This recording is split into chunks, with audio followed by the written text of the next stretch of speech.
Quero convidar vocês a abrir a palavra do Senhor em Romanos capítulo 15. Depois de um tempinho fora, 2 semanas, é bom voltar para casa, reencontrar os irmãos, cultuar na companhia de vocês.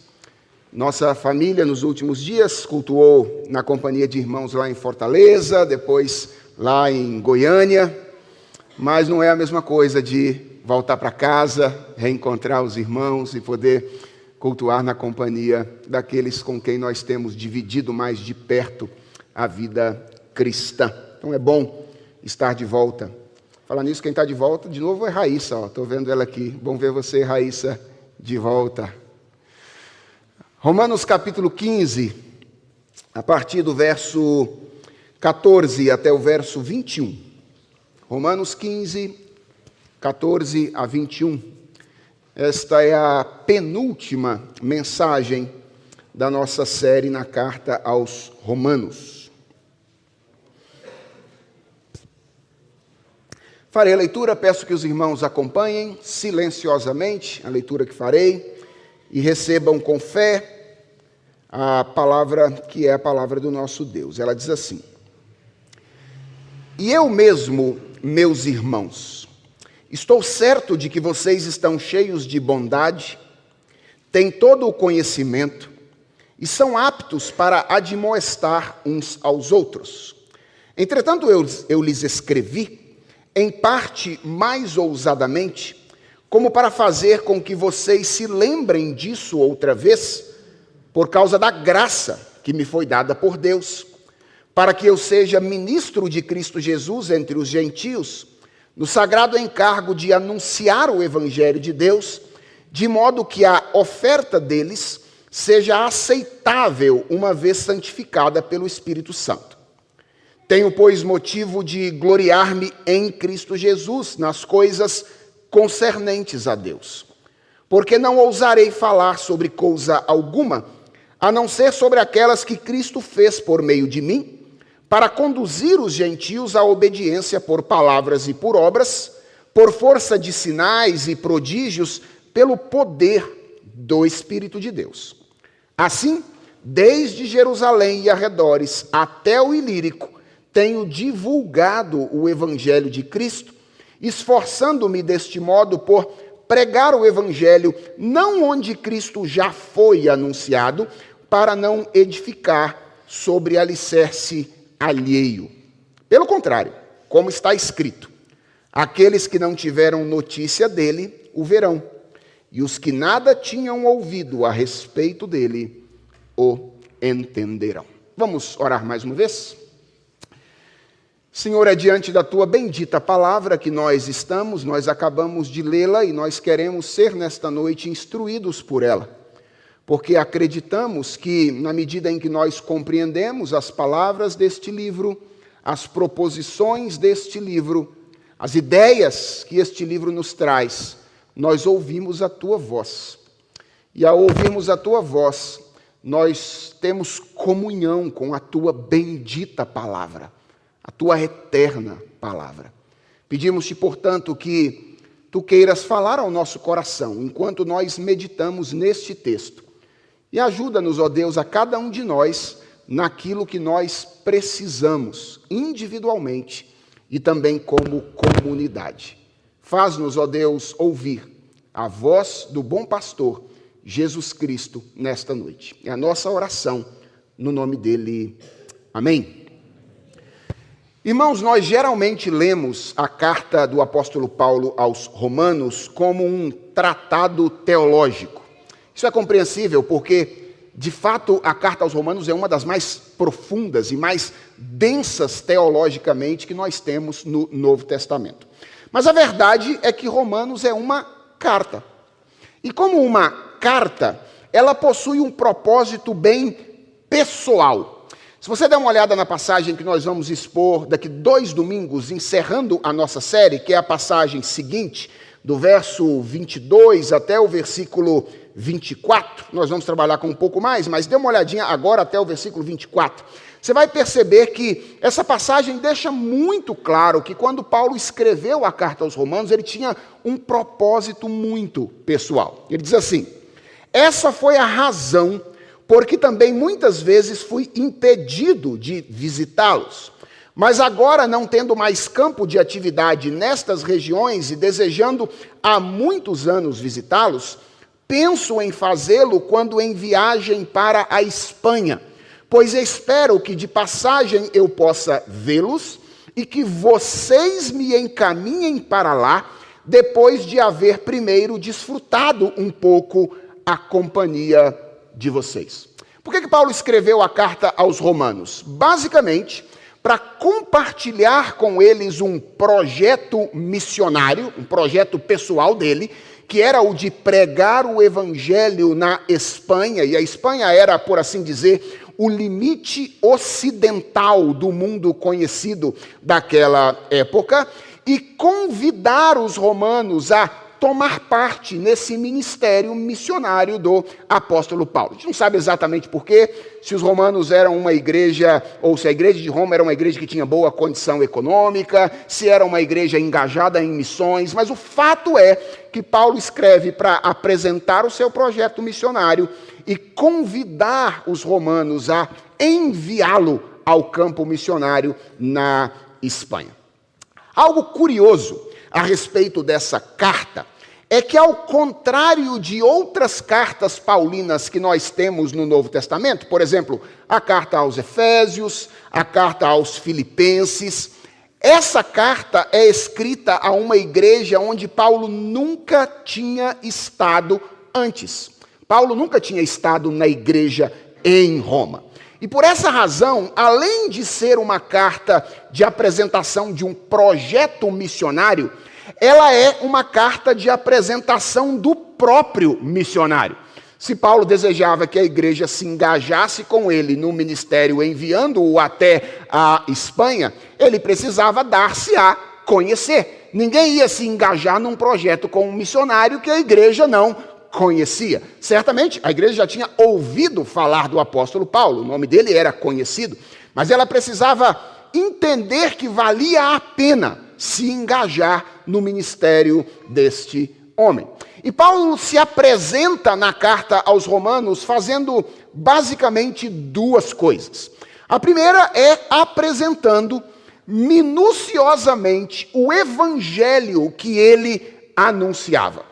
Desde o capítulo 1 até o capítulo 15, no verso anterior, o que Paulo está fazendo é basicamente apresentar o evangelho.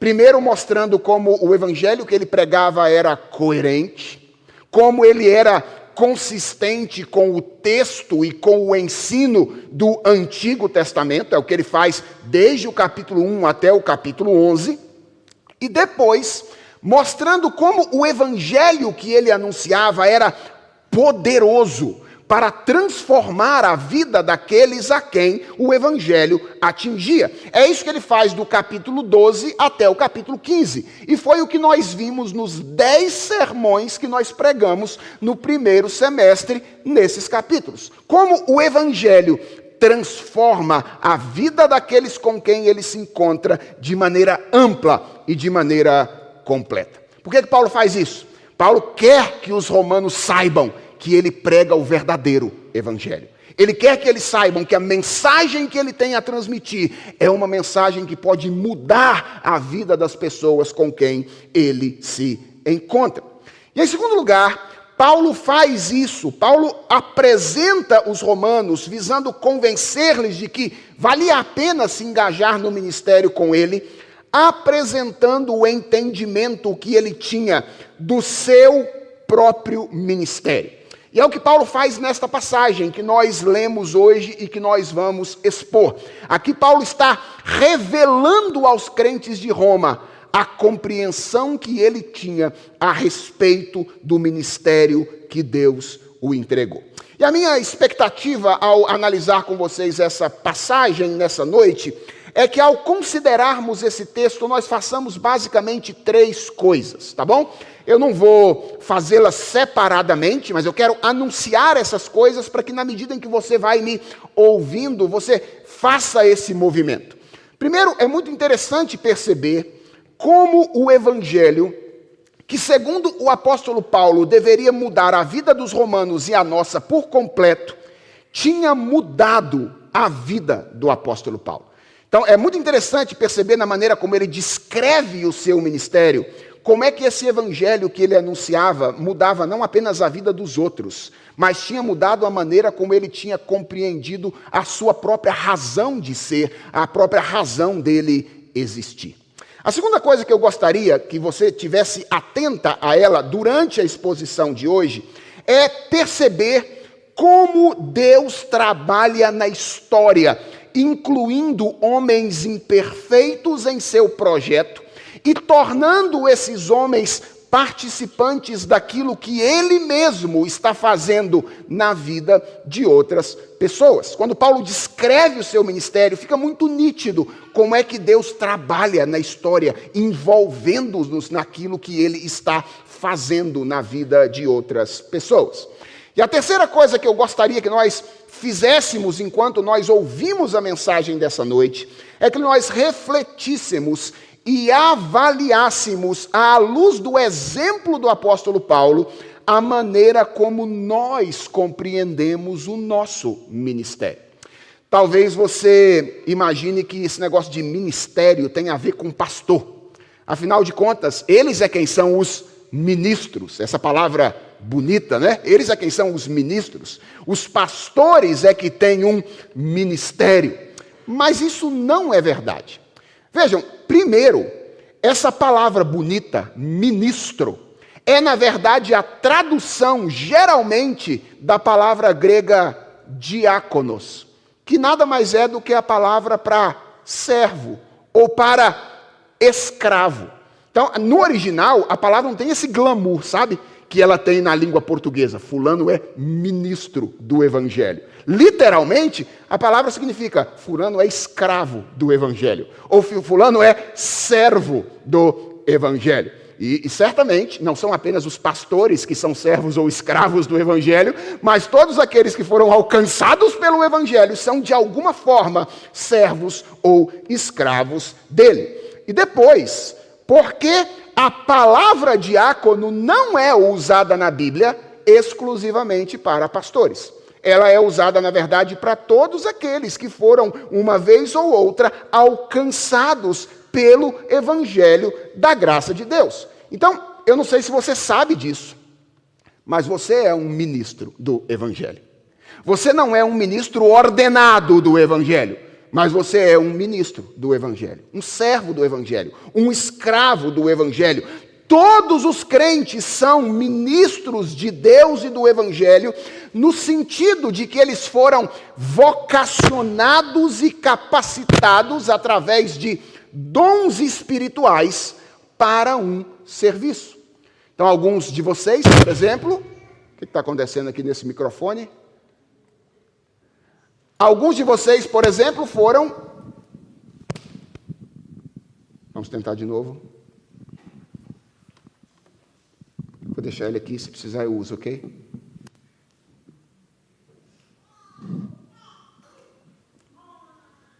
Voltemos. Alguns de vocês, por exemplo, foram chamados por Deus para liderar outras pessoas aqui no contexto da igreja. Outros de vocês foram chamados para ensinar, por exemplo, na escola dominical, às crianças, aos adolescentes, aos jovens, aos adultos. Outros de vocês foram chamados por Deus para aconselhar. Não é à toa que as pessoas procuram vocês para contar problemas, é que elas veem em vocês conselheiros em potencial. Outros foram chamados para servir, adoram estar lá na cozinha quando um evento está acontecendo. Outros foram chamados para contribuir. Não podem ver o reverendo Daniel anunciar aqui que vai ter um levantamento de ofertas para fazer alguma coisa. Ele é o primeiro a participar deste acontecimento. E através desses dons espirituais que Deus concedeu a nós, todos nós, de alguma forma, participamos exercendo um ministério para dar cabo àquilo que Deus está fazendo entre nós. Então, se você é um cristão, você também é um ministro. Você foi chamado não apenas para a salvação, mas você também foi chamado para o serviço. E no ambiente do evangelho, uma coisa está necessariamente relacionada à outra. Não é possível ser chamado à salvação sem ser chamado para o serviço. E não é possível ser chamado para o serviço sem antes ter sido chamado para a salvação. Eu sei que às vezes é mais cômodo a gente ser chamado só para a salvação e não para o serviço, não é? A gente gosta de falar, não, eu sou salvo pela graça de Deus, mas nem sempre pensamos que Deus nos chamou para que nós exercêssemos um ministério em particular. Mas esse é o ensino da Bíblia, e a pergunta de hoje, durante essa mensagem, é: como você lida com isso? E ao olharmos para a maneira como o apóstolo Paulo lidava com o chamado para o seu ministério particular, minha esperança é que nós aprendamos como é que nós devemos encarar o nosso próprio ministério. Eu creio que esta passagem nos mostra que nós podemos ser ajudados de 4 maneiras diferentes pelo exemplo do apóstolo Paulo.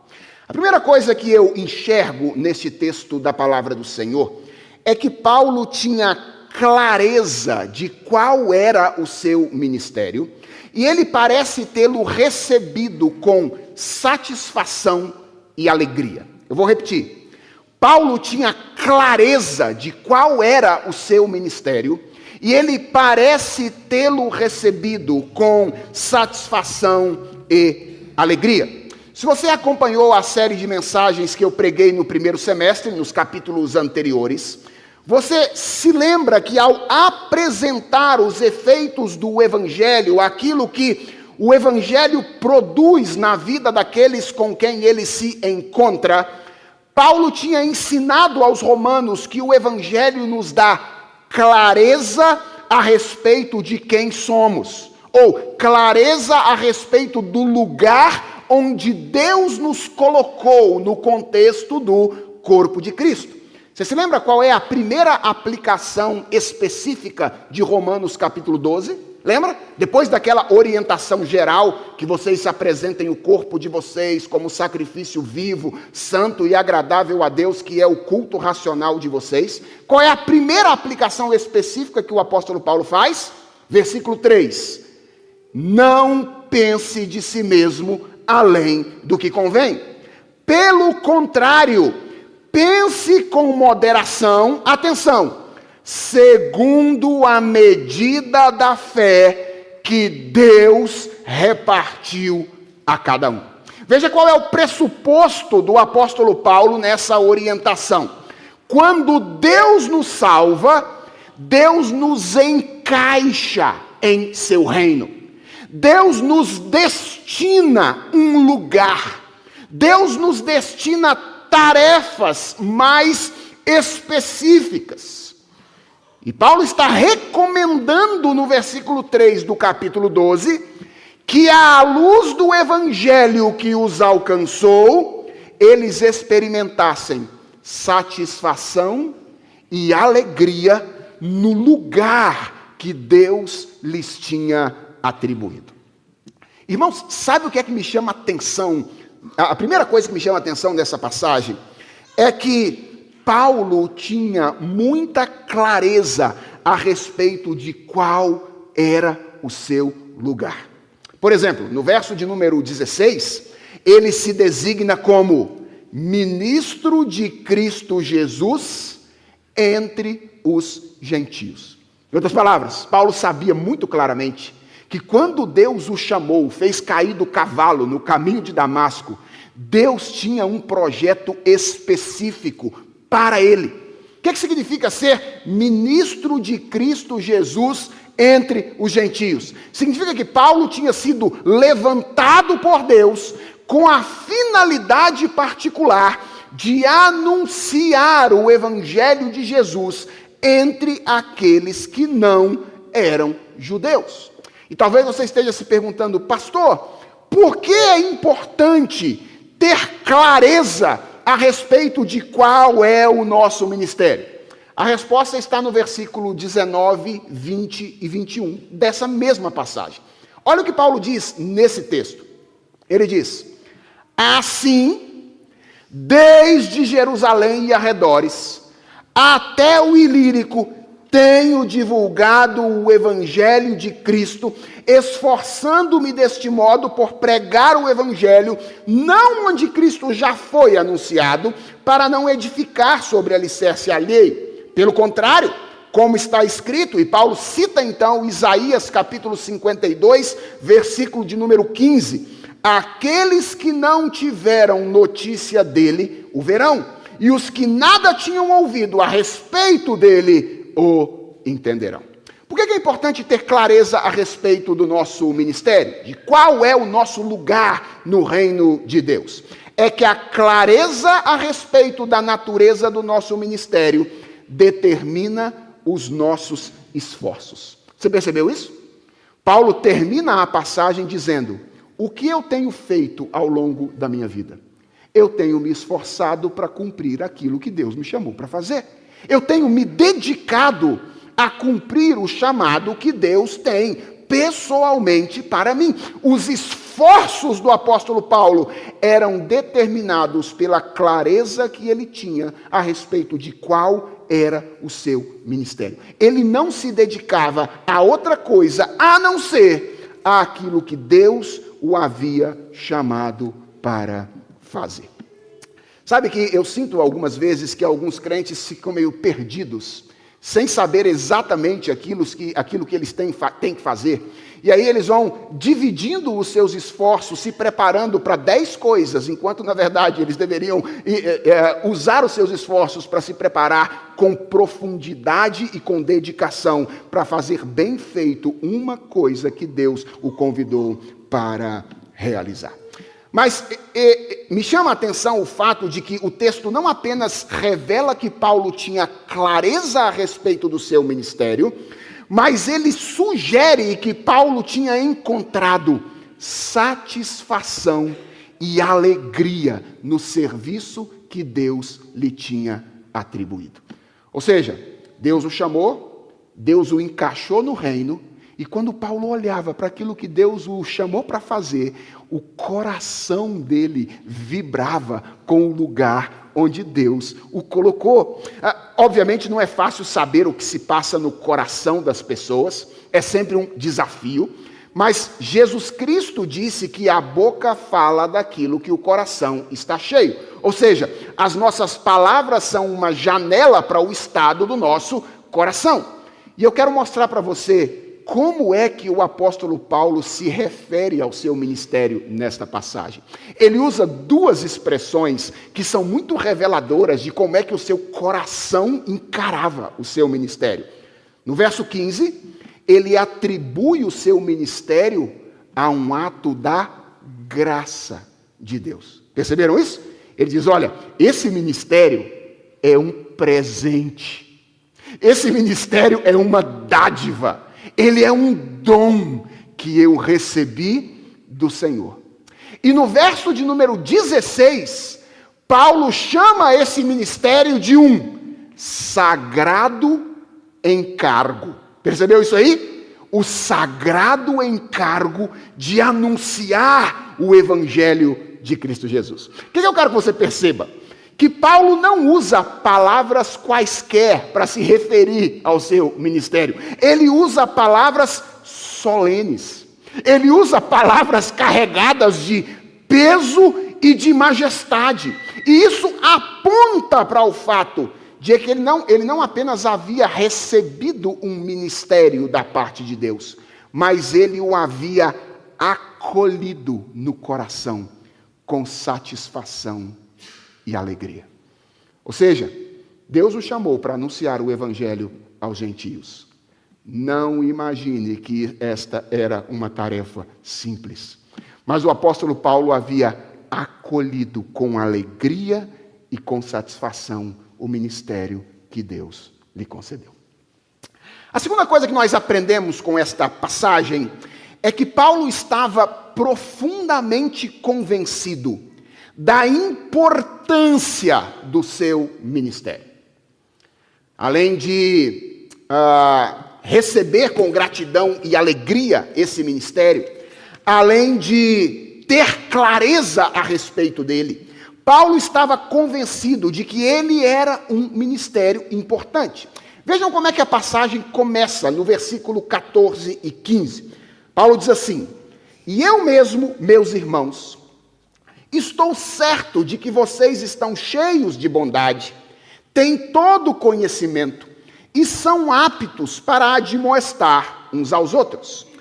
Entretanto, eu lhes escrevi, em parte mais ousadamente, como para fazer com que vocês se lembrem disso outra vez.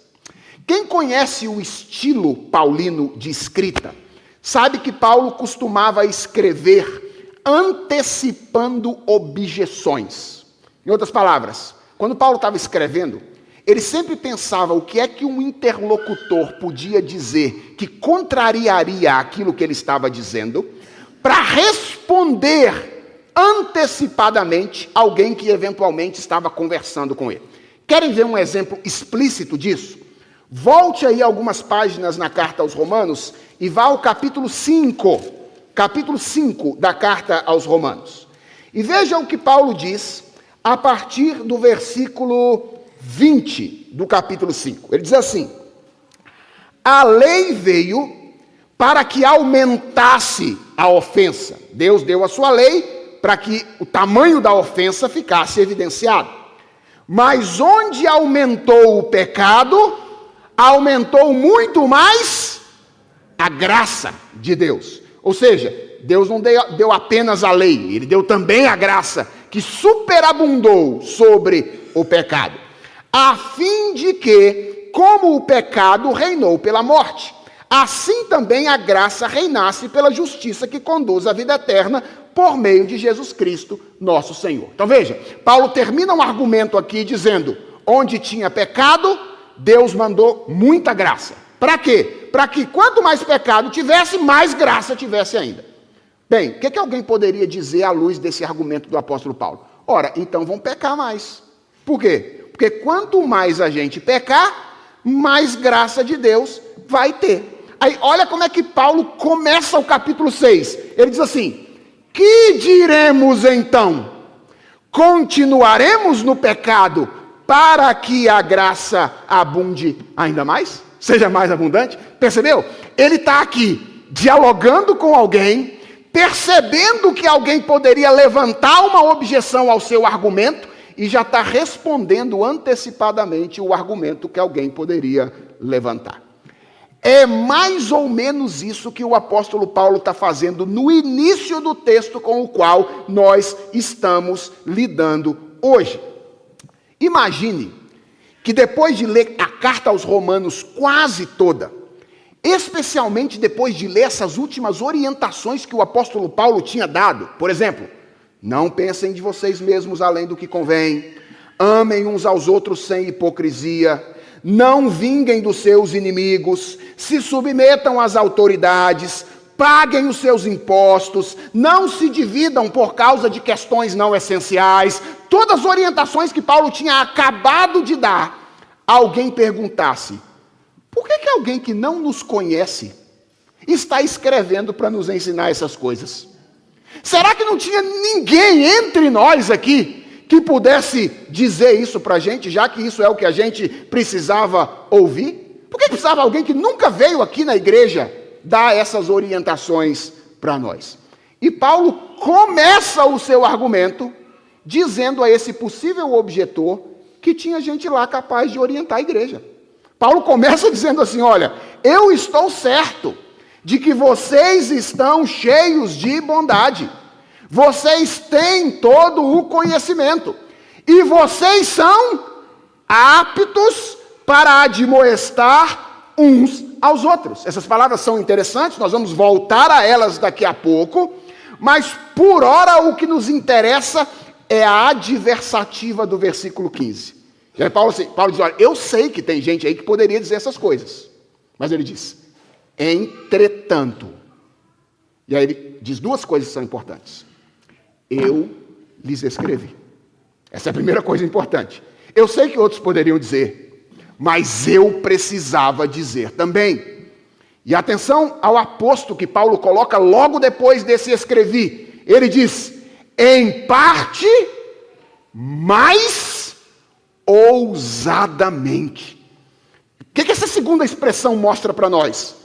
Que Paulo sabia que, embora outras pessoas pudessem orientar os romanos naquilo que ele estava orientando, a palavra dele tinha um peso diferente. E a pergunta é, por que a palavra dele tinha um peso diferente? Ora, porque ele era o ministro de Cristo Jesus, levantado para anunciar o evangelho aos gentios. E atenção, irmãos, esta é uma outra expressão que mostra o quanto Paulo estava consciente da importância do seu ministério. Por quê? Porque ela é idêntica a uma expressão que na passagem anterior o apóstolo Paulo atribui ao ministério de Jesus Cristo. Você se lembra do último sermão? Já está longe, né? Não dá para lembrar. Então, veja o que diz Romanos capítulo 12, ou capítulo 15, versículo 8. Lembra do contexto? Há uma briga entre cristãos judeus contra cristãos gentios, quanto à questão de se pode comer carne, se não pode comer carne, e Paulo está orientando esses dois grupos sobre como eles devem lidar com isso. E nesse contexto, no versículo 8, Paulo diz, Cristo foi constituído ministro da circuncisão, em prol da verdade de Deus, para confirmar as promessas feitas aos nossos pais. Veja como é que Paulo está consciente da importância do ministério dele. Ele compara o seu ministério, obviamente guardadas as devidas proporções, ao ministério de Jesus Cristo. Assim como Jesus Cristo é o ministro da circuncisão, diz o apóstolo Paulo, eu fui levantado por Deus, capacitado pelo Evangelho, como o ministro para os gentios.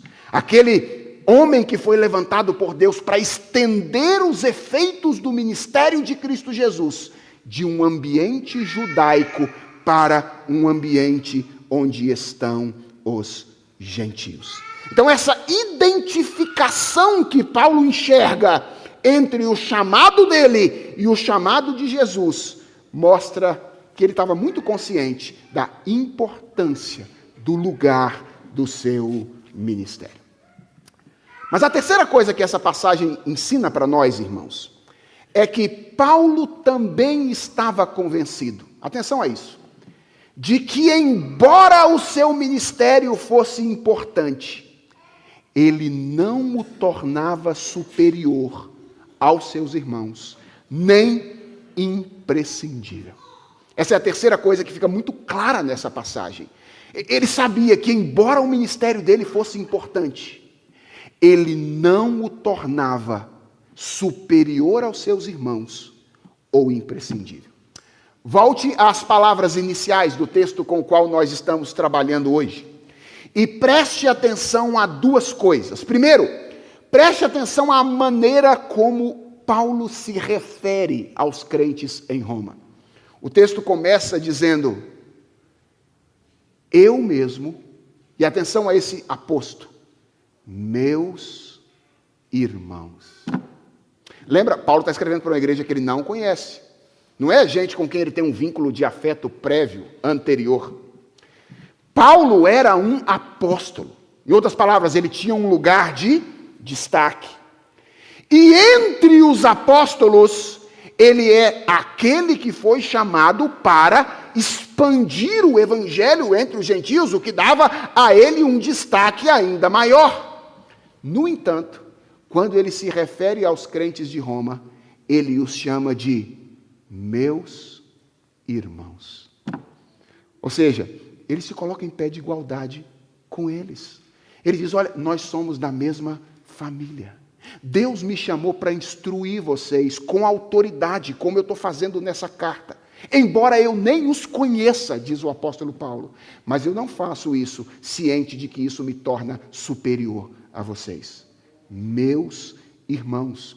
E preste atenção, em segundo lugar, à constatação que o apóstolo Paulo faz da condição espiritual dos romanos. Talvez você esteja se perguntando assim, pastor, como é que ele sabia disso?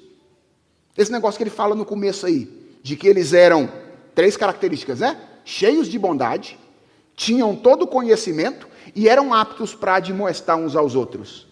Pastor, se Paulo não conhecia essa igreja, esse negócio está com cara de diplomacia, hein?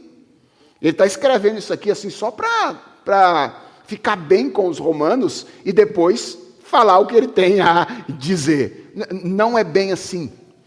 Nós não vamos ter tempo de estudar o capítulo 16 da carta aos Romanos, mas se depois você ler o capítulo 16, que é a lista de saudações que o apóstolo Paulo faz à igreja, você vai perceber que, embora ele nunca tivesse estado em Roma, ele conhecia muita gente da igreja de Roma. Possivelmente, em outros lugares nas suas viagens, ele havia se encontrado com membros daquela igreja que ele cita nominalmente no capítulo 16 da carta aos Romanos. Então, embora ele não tivesse ido lá, ele conhecia a igreja. E essas não são palavras apenas pro forma. Ele está dizendo algo que ele, de fato, conhecia. Agora, o que é mais importante é o que Paulo diz a respeito deles. Veja, 3 coisas. Primeiro, Paulo diz que eles tinham a motivação correta. Esse é o significado de cheios de bondade. Vocês têm a motivação correta no serviço a Deus. A segunda coisa que Paulo diz é que eles tinham o entendimento correto. Vocês têm todo o conhecimento. E a terceira coisa que Paulo diz que eles tinham era a habilitação para fazer o que é certo. Vocês estão aptos a admoestar uns aos outros. Veja que coisa interessante, irmãos. Paulo sabe que o seu ministério é importante, mas ele não se acha a última bolacha do pacote. Ele sabe que o seu ministério não é exclusivo.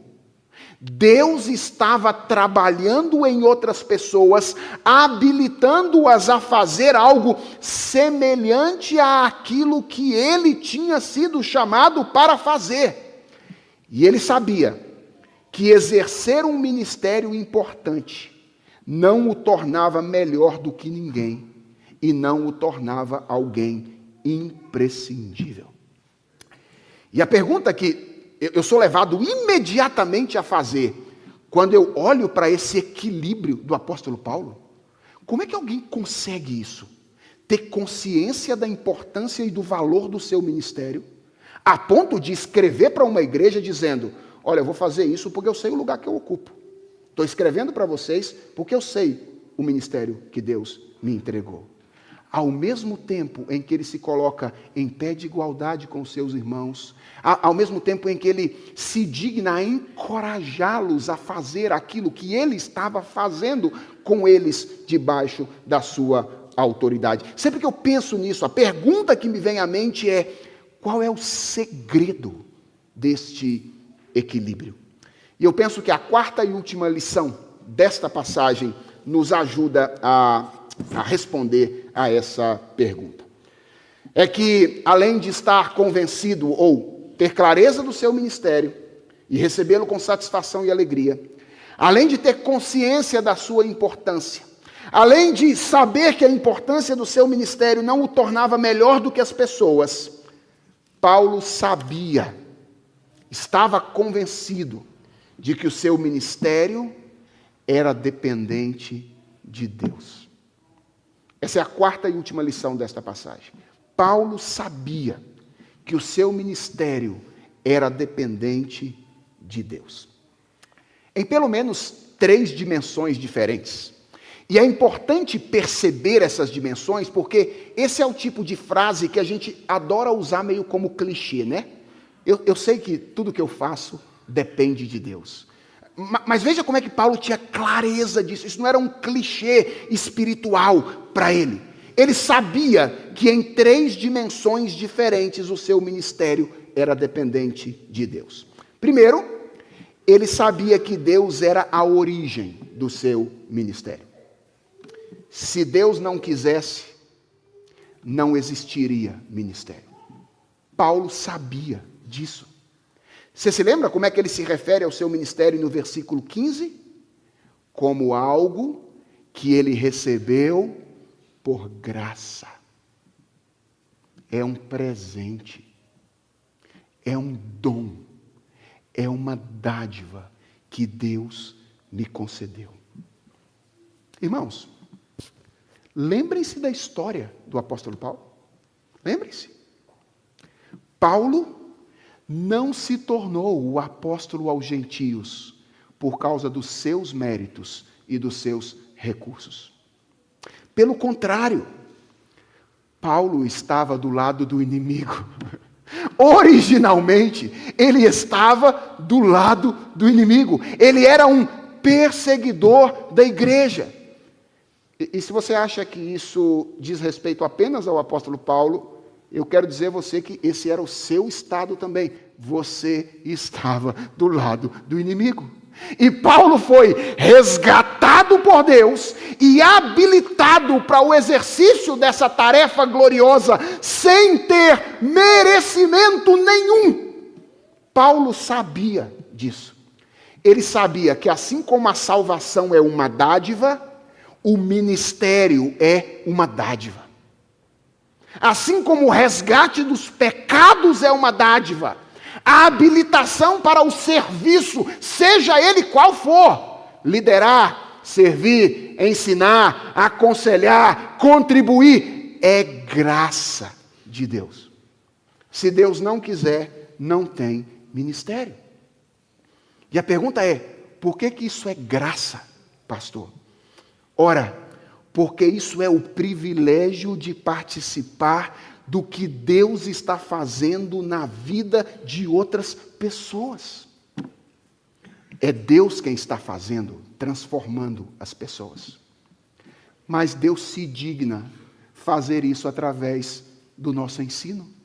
Deus se digna graciosamente a fazer isso através do nosso aconselhamento. Deus se digna fazer isso através do nosso serviço e da nossa contribuição.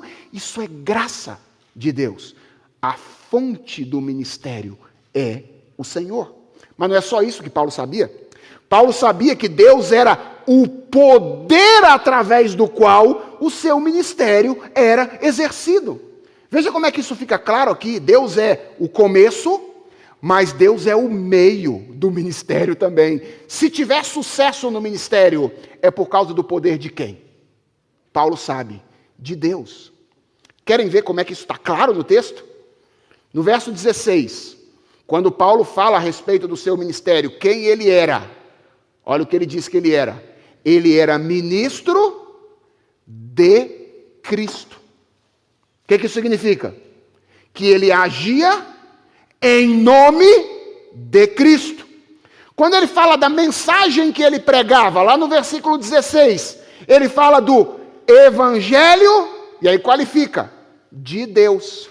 Não é o meu evangelho, não é a minha mensagem, não é o meu ministério, não é o meu evangelho, é a mensagem de Deus. Quando ele fala dos frutos produzidos pelo ministério dele entre os gentios, ainda no verso 16, ele diz que eles são frutos santificados pelo Espírito Santo. A trindade inteira é envolvida no ministério do apóstolo Paulo. A mensagem de Deus o Pai, na boca de um ministro de Deus o Filho, sendo usado pelo Espírito Santo. Olha a consciência que Paulo tem. Não sou eu, é o poder de Deus em mim. E isso é tão forte que no verso de número 17, Paulo diz: tenho, pois, algum motivo para me gloriar? Ele diz, sim, é uma glória enorme exercer o ministério do Evangelho. Agora, atenção, o motivo que eu tenho de gloriar-me é o motivo de gloriar-me em Cristo Jesus, nas coisas concernentes a Deus. E no versículo 18 e 19, ele declara, lembra o que ele está fazendo? Ele está se apresentando aos romanos, certo? Ele quer que os romanos o conheçam para saber que vale a pena apoiar o seu ministério em direção à Espanha. Talvez você diga, então conte os seus feitos, Paulo. Diga aí, ó, cadê o seu currículo? Manda o link do LinkedIn, Paulo. para ver se vale a pena contratar você ou não e mandar você para a Espanha. E aí Paulo diz, verso 18, não ousarei falar sobre coisa alguma. Esse coisa alguma aqui é coisa alguma a meu respeito. Eu não tenho nada a dizer a meu respeito. Se vocês querem se engajar no ministério comigo, diz Paulo, saibam, eu não tenho nada a dizer a meu respeito. E aí ele continua. A não ser sobre aquelas que Cristo fez por meio de mim, para conduzir os gentios à obediência por palavra e por obras, por força de sinais e prodígios. E ele termina mais uma vez dizendo, pelo poder do Espírito Santo. Quanta coisa já tinha acontecido no ministério de Paulo, quantos gentios convertidos, quantos milagres. E ele diz, nada disso fui eu. Nada disso fui eu.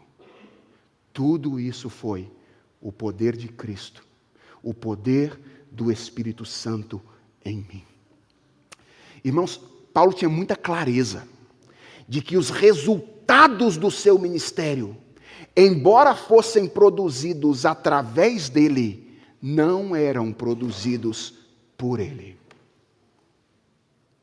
Você precisa entender isso. Deus faz as coisas através de você. Mas não é você quem faz as coisas grandiosas que Deus te permite fazer. Paulo sabia que ele era, para usar uma linguagem filosófica, a causa instrumental. Mas ele não era a causa eficiente. A causa eficiente era o poder de Jesus Cristo. Era o poder do Espírito Santo. Ele era apenas o instrumento através do qual o Espírito Santo trabalhava. Então veja, Paulo estava convencido de que o seu ministério era dependente de Deus. Primeiro, na sua origem, ele sabia que se Deus não quisesse, não tinha ministério, era graça. Segundo, na sua condução, ele sabia que não fosse o poder de Deus e do Espírito Santo atuando nele, o ministério dele seria um fracasso. Ninguém seria abençoado através daquilo que ele fazia. E finalmente, Paulo estava consciente de que Deus era o alvo do seu ministério. Ele trabalhava em prol da glória de Deus. Veja o verso 16 de novo. Aqui nós temos uma imagem belíssima. Paulo diz, para que eu seja ministro de Cristo Jesus entre os gentios, no sagrado encargo de anunciar o evangelho de Deus, de modo que a oferta dele seja aceitável, uma vez santificada pelo Espírito Santo. Não dá para perceber de maneira clara aqui, mas aqui Paulo está usando uma imagem veterotestamentária para se referir ao seu ministério. Qual é a imagem? É a imagem do sacerdote. Paulo está dizendo, eu sou um sacerdote. Essa expressão, sagrado encargo, é uma referência ao trabalho sacerdotal, de representar o povo diante de Deus. Esse é o sagrado encargo. E o que é que um sacerdote fazia? Oferta, certo? Oferenda a Deus. O que Paulo está dizendo aqui? Que os gentios convertidos através do seu ministério eram as ofertas que ele oferecia a Deus por aquilo que Deus lhe tinha dado como privilégio de exercer. Essa expressão aqui, oferta deles, pode parecer que Paulo está falando da oferta que os gentios oferecem, mas na verdade é os gentios oferecidos como ofertas a Deus. Olha o que Paulo está dizendo. Eu sou um sacerdote. Quando Deus me chamou para o ministério, Ele criou um sacerdote. E o que sacerdote faz? Sacerdote trabalha para oferecer a Deus os resultados do seu trabalho. Eu anuncio o evangelho entre os gentios. E todos os gentios que se convertem, todas as pessoas que são abençoadas, eu as entrego no altar como oferta para que Deus seja, de alguma forma, glorificado. Qual era o alvo do ministério de Paulo? Era a glória de Deus. Era para isso que ele pregava o evangelho, para que Deus fosse reconhecido e adorado por meio E olha como é que isso se conecta com o início do capítulo 12, por meio daquela resposta esperada por ele, que é a entrega do ser como sacrifício vivo, santo e agradável a Deus. Qual era a alegria do apóstolo Paulo? Era ver mais um gentio, sempre mais um gentio, rendido aos pés de Jesus Cristo. Irmãos, o que nós aprendemos nessa passagem sobre o modo como o apóstolo Paulo via o ministério? 4 coisas que eu tenho a expectativa nos ajude a lidar com o nosso ministério. Primeiro, é muito importante ter clareza a respeito de qual é o nosso ministério e recebê-lo com satisfação e alegria. Você já parou para se perguntar, quando Deus salvou você, onde Ele te encaixou no reino? Já parou para se perguntar isso? Qual é o meu lugar no reino de Deus? Que peça de um quebra-cabeça eu sou nisso que Deus está fazendo?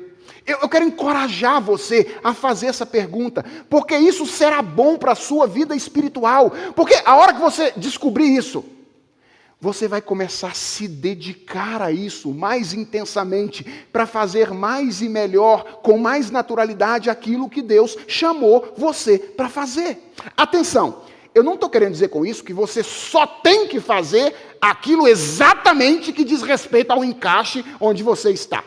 Porque Deus sempre chamou a gente para fazer mais do que aquilo que Ele nos deu de lugar específico. Então, não é para você chegar na igreja, ver um negócio fora do lugar e falar, eu não posso mexer com isso, não vou nem falar com o pastor, porque isso não diz respeito ao meu ministério. O pastor falou que é para contribuir, mas como contribuir não é o meu ministério, Deus me chamou para outra coisa, então eu não vou contribuir. O pastor está pregando sobre evangelizar, sobre ir e pregar o evangelho, mas como eu não tenho o dom de evangelista, eu não vou evangelizar. Irmãos, isso é desculpa esfarrapada, certo? Mas sim, é verdade. Quanto mais clareza nós tivermos a respeito daquilo que nós fazemos bem, porque Deus nos dotou para fazer no corpo de Cristo, mais nós poderemos nos dedicar a isso. E talvez a sua pergunta seja, pastor, como é que eu descubro isso? Qual é o meu lugar no corpo de Cristo? No caso de Paulo foi fácil, né?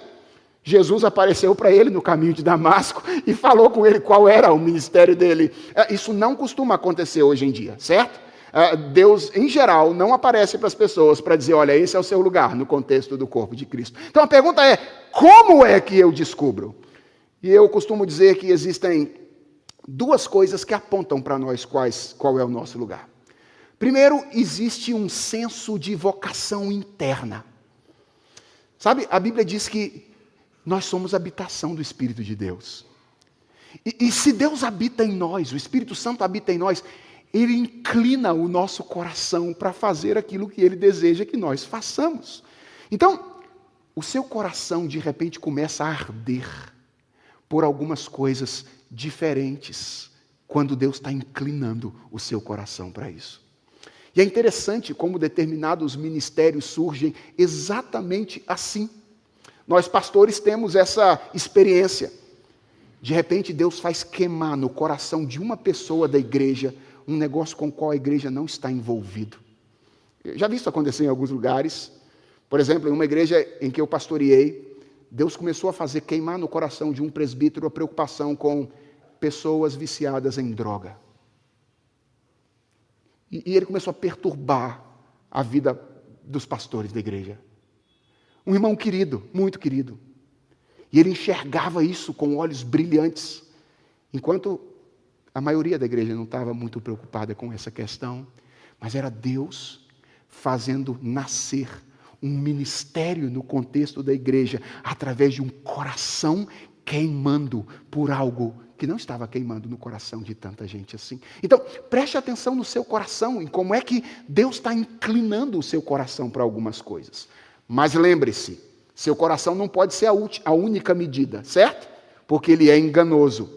Então, considere aquilo que os seus irmãos dizem ao seu respeito. É muito importante você se expor à avaliação dos outros, da igreja. e dizer assim, por exemplo, pastor Daniel, eu acho que Deus me colocou no corpo de Cristo no lugar de mestre, de alguém que vai ensinar a igreja. O que o senhor acha disso? Aí, de repente, Daniel pode falar assim, olha, meu irmão, parece que você está enganado. Parece que está enganado, porque assim, eu tenho conversado com você algumas vezes, percebo que clareza aí no ensino, comunicação, não é um negócio que está bombando, não. Mas vamos fazer um teste, ué. Botar você para dar uma aula de escola dominical em conjunto, e aí você vem, dá uma aula de escola dominical em conjunto, e de repente você surpreende todo mundo. E aí o reverendo Daniel fala, estava errado, hein? Eu acho que é isso mesmo. E a igreja começa a perceber isso. E as pessoas começam a procurar você, e de repente, a presidente da SAF já está chamando você para dar um estudo. Depois, o líder do Ipsa Kids chama, você não quer dar aula lá para as crianças de 9, 10 anos de idade? E aí, de repente, os jovens, eu quero que você fale num OPS. E o que é isso? É Deus confirmando a você qual é o lugar onde Deus te colocou no contexto do corpo de Cristo. Então, eu quero que você se preocupe com isso.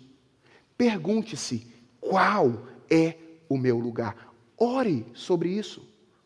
Peça a Deus, Senhor, me dê clareza a respeito do lugar onde o Senhor me destinou no contexto do corpo de Cristo. Porque você pode não saber que lugar é esse, mas que ele existe, existe.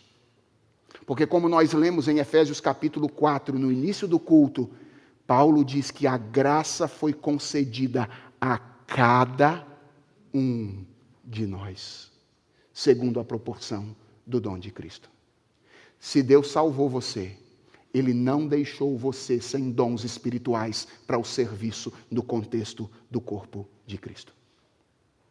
E a segunda coisa que eu quero que você saiba é que o que Deus chamou você para fazer é importante. Não interessa o que Deus tenha chamado você para fazer. Talvez nenhum de nós aqui vai ter um ministério de relevância pública como o ministério do apóstolo Paulo. Nenhum de nós vai ser o apóstolo para os gentios. Esse era o apóstolo Paulo. Mas se nós estamos falando de um serviço realizado debaixo do Evangelho, conduzido pelo poder de Deus, não existe serviço que não seja importante. Porque isso é participar daquilo que Deus está fazendo na vida do seu povo, seja ensinando publicamente uma igreja em um culto dominical, seja cozinhando para as crianças por ocasião da escola bíblica de férias. É a contribuição para que o Evangelho, o povo do Evangelho, seja edificado de acordo com a vontade do Senhor. Não abra mão do seu ministério. Para usar as palavras de Jesus, não enterre os seus talentos. Aquilo que Deus te concedeu, faça isso, ou use-os para a glória do Senhor, porque o seu ministério é algo importante. Agora aprenda com Paulo. Quando você começar a exercer o seu ministério, cuida do seu coração para que você não comece a achar que isso faz de você mais importante do que outras pessoas. Porque é sempre uma tendência entre nós. Quando o nosso coração está queimando por alguma coisa, quando a gente está exercendo e consciente da importância do nosso ministério, nós achamos que todo mundo tem que ver as coisas que a gente vê da mesma maneira como a gente vê. E quando as pessoas não veem como a gente vê, a gente acha que elas não o fazem porque elas não são crentes o suficiente, porque não são maduras o suficiente. Não, irmãos, é só porque nós somos diferentes uns dos outros. E Deus nos colocou em lugares diferentes no contexto do corpo de Cristo. É por isso que às vezes algumas das nossas prioridades, elas são distintas e diferentes. E isso é a multiforme graça de Deus trabalhando para que o corpo de Cristo tenha equilíbrio. Então, quando você exercer o seu ministério, consciente da importância dele, lembre-se como o apóstolo Paulo, isso não faz de você mais importante do que os seus irmãos. Somos irmãos, uma família que Deus está construindo. e isso não faz de você imprescindível. Olha, vai chegar um dia em que o reverendo Daniel não vai mais estar aqui. Vai chegar um dia em que o pastor Felipe não vai mais estar aqui. Pastor Geimar, pastor Lucas, pastor Gabriel, pastor Maurício. Vai chegar um dia. A igreja de Santo Amaro vai continuar. Vai continuar. Por quê? Porque nenhum de nós é imprescindível. Nós somos apenas instrumentos que Deus usa para realizar a sua obra. E quando é que nós somos usados por Deus de maneira ainda mais poderosa? Quando nós exercemos o nosso ministério. Essa é a última coisa que eu quero que você guarde e leve para casa hoje. Na dependência de Deus. Cientes de que sem Deus não tem ministério e serviço. Sem Deus não tem sucesso e edificação através dos seus dons espirituais. Sem Deus não existem frutos, porque os frutos visam a glória do nome dele. E se é ele que está trabalhando, ele diz que ele não costuma trocar a glória dele com ninguém. Então, exerça o seu ministério ciente de que ele existe por causa de, através de e para aquele que é o seu Salvador e te chamou para servi-lo. Minha oração, irmãos, é que o exemplo do apóstolo Paulo inunde o nosso coração. Não porque seja originalmente do apóstolo Paulo, mas porque este exemplo é o efeito do evangelho na vida desse nosso irmão do passado. Vamos orar? Deus, nós queremos te dar graças, porque um dia tu nos salvaste. Nós estávamos perdidos e o Senhor nos salvou. E nós queremos te agradecer, porque junto da nossa salvação vieram os dons espirituais para o serviço, veio o ministério. Obrigado, Senhor, tu foste tão bom conosco, que não apenas nos chamaste para ser salvos, mas tu nos inseriste no teu projeto e nos deste um lugar onde nós contribuímos para o avanço do reino do Senhor. Deus, dá-nos a clareza do nosso ministério, dá-nos ciência da sua importância, dá-nos humildade e dá-nos a certeza de que tudo é para ti, em ti e por ti. Abençoa a tua igreja, para que nós funcionemos de fato como um corpo, cada um de nós colocado no seu lugar, consciente do seu ministério e do seu serviço, para que o mundo que está ao nosso redor ouça através de nós o evangelho que nos une. Deus, usa a Igreja Presbiteriana de Santo Amaro, usa o nosso serviço para que o mundo seja impactado pelo poder do evangelho. É a oração que nós te fazemos, em nome de Jesus. Amém.